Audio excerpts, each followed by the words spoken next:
Pagājušā gada projekts mums deva tādu impulsu informāciju par citiem bezsaimnieku zvejas tīkliem, un nebūs viegla diena, bet es domāju, ka mēs nāksim atpakaļ un labi padarīt darbu sajūtu.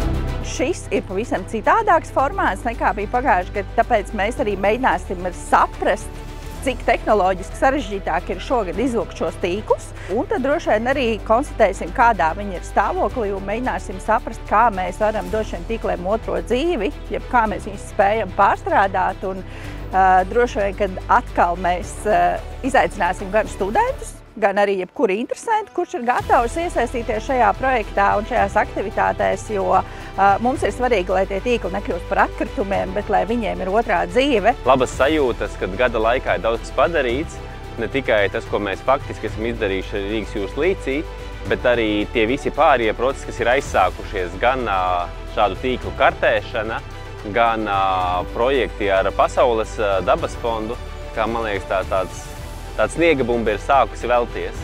Valsts vidas dienas novērtēja, ka var sadarboties un piedalīties šajā projektā, jo ar mūsu pašu spēkiem mēs nevarētu to paveikt. Jā, ņemot vērā, ka joprojām vēl jūrā tur palika, ko mēs zinām, ka tur vēl palika zvejas rīki, mēs arī gan labprāt paši piedalītos, gan arī būtu vēlams arī nākotnē tādas līdzīgas aktivitātes kā šodien.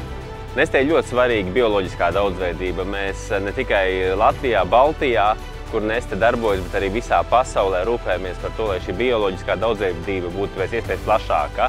Mēs savā darbībā mainām akcentus no fosilās degvielas uz atjaunojamo degvielu.